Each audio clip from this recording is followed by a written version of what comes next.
ela irradia energia.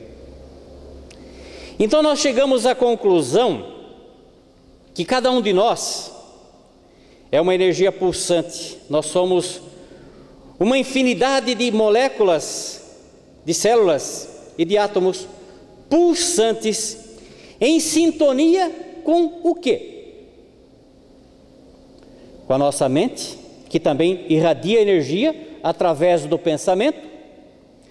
A ciência diz que o nosso pensamento é energia. O nosso pensamento é energia que se irradia pelo espaço. Ele também pulsa, vibra.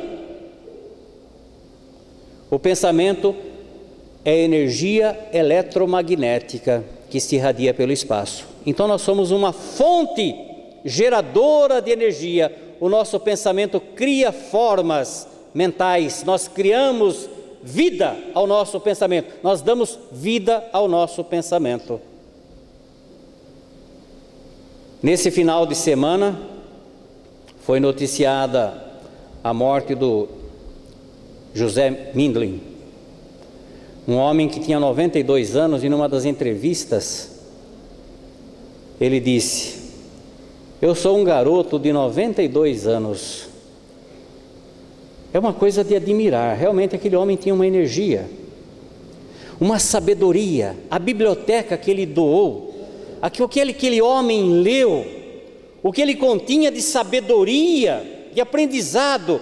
Que pena que cada um de nós é uma individualidade. A gente não pode simplesmente transferir, plugar. Eu vou plugar numa pessoa que eu gosto e transmitir, como se faz em computador. Eu vou transmitir a minha memória. Não dá. Cada um de nós tem que ler. Se a gente não ler, a gente não consegue adquirir sabedoria. A nossa mente, ela continua pulsando, depende da energia que nós estamos vibrando. Nós podemos entrar em sintonia com o universo ou não. Tudo está em sintonia com o universo. A natureza, os astros que rodopiam em perfeita sintonia cósmica. Cosmos, em latim, significa harmonia.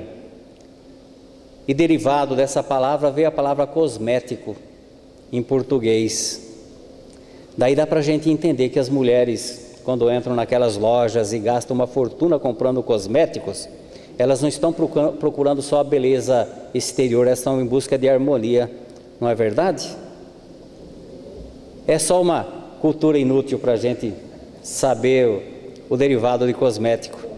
Mas voltando, para a gente ter uma ideia, voltando ao nosso assunto original, o Chico em 68, 69, por aí, em plena Guerra Fria, o pessoal da NASA esteve lá em Uberaba fazendo uma visita, porque eles estavam preocupados que os russos estavam desenvolvendo paranormalidade para que através da telepatia usassem aqueles paranormais para espionagem.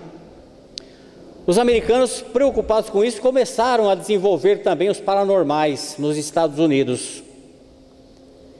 E quando eles ouviram falar do Chico, eles resolveram fazer uma visita ao Chico em Uberaba.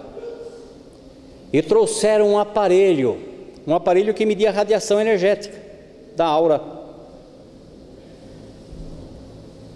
Quando eles chegavam a uma distância de 10 metros do Chico, em outras palestras eu até comentei 4 metros, depois assistindo o vídeo, porque no mês de abril é comemoração do centenário do nascimento do Chico, e nós vamos dar uma palestra aqui, eu e a dona Marlene.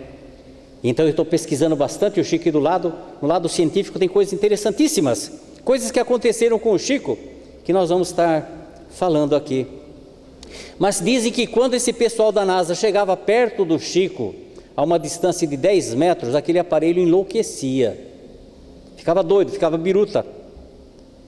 A aura que se irradiava, que o Chico irradiava, era algo extraordinário. E isso é uma coisa interessante, porque funciona como um catalisador. Qualquer um que não conhecesse o Chico, que olhava ele de longe, pessoas que não conheciam, tenho conversado com muitas pessoas, alguns jovens. Uma ocasião eu estava falando com uma pessoa, ela falou: nossa, eu não gostava do Chico, ele tinha uma aparência tão feia, até o dia que eu conheci o Chico. E era assim mesmo. Quem não conhecia o Chico olhava aquele homem e falava: nossa, esse homem é muito feio. A gente chegava perto do Chico, gente, era 5 minutos. 5 minutos era suficiente. Ele envolvia a gente com aquela radiação energética boa, porque tem radiação energética boa e ruim, depende da mente. A nossa mente, ela é uma catalisadora de energia, depende da condição do sentimento do espírito, da emoção. Depois de 5 minutos a gente adorava o Chico, a gente amava o Chico, e a gente olhava para ele e falava: como o Chico é lindo, porque a gente não via a aparência exterior, a gente via o que estava dentro do Chico. Com Jesus também era assim, só que a aura de Jesus, dizem, ele envolve o planeta inteiro, e na época que ele mais se aproxima e que mais tem resultado é na época do Natal, quando as pessoas abrem o coração, e aí elas captam a energia, porque não adiantava nada chegar perto do Chico se não entrasse na sintonia para captar aquela energia boa, e a gente sentia realmente o reflexo daquela energia boa, era uma coisa tão boa. Então, lembrando de Mindlin, um homem que leu demais, um homem que, não que leu demais, porque nunca é demais ler, um homem que leu muito, que tinha muita cultura, tinha muita sabedoria, e é o que nos falta. O brasileiro lê muito pouco. E por que, naquela época, os cristãos da primeira hora, eles se sentiam arrebatados? A palavra certa é essa mesmo, arrebatados. Tanto que no governo de Nero, no ano de 35, que começaram as perseguições, quando depois de Roma ter sido ateada a fogo, que essa é uma história muito interessante, tem um livro, primeiro Paulo Estevão, que eu sempre falo aqui, nunca me canso de repetir. Quem já leu Paulo Estevão, hein? Quem não leu, gente, leiam. Isso é um puxão de orelha, viu? Quem é espírita e não leu Paulo Estevão, está devendo, precisa ler. É um livro que a gente se sente arrebatado. A leitura, ela tem esse dom. A gente entra na sintonia da leitura, a gente viaja no tempo, é como se a gente estivesse lá. É diferente de um filme, que a gente não faz esforço nenhum, a gente simplesmente olha as figuras, lógico que a gente entra na sintonia da emoção, ou de um CD que a gente coloca e não tem esforço. A leitura é diferente, nós mudamos a nossa vibração, nós alteramos, nós nos elevamos de acordo com o teor elevado daquilo que está no livro, do teor do assunto do livro. E Paulo Estevão é um livro que a gente lê e quando acaba a gente fala: que pena que acabou. E como não tem outro igual, porque é o melhor livro, ele foi levado em conta como o melhor livro espírita escrito por Emmanuel. Maravilhoso, fantástico. Um outro livro muito interessante é Quo Vadis, não foi escrito por um espírita, ele nem era cristão.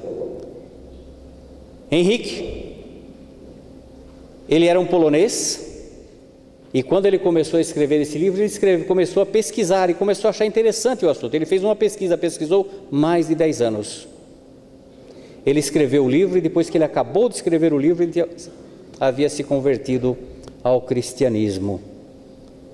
E esse livro conta uma passagem interessantíssima, que é o que a pergunta que a gente faz sempre: para onde vais? Qual o caminho que nós estamos tomando? O título do livro é Quo Vadis, que em latim significa aonde vais?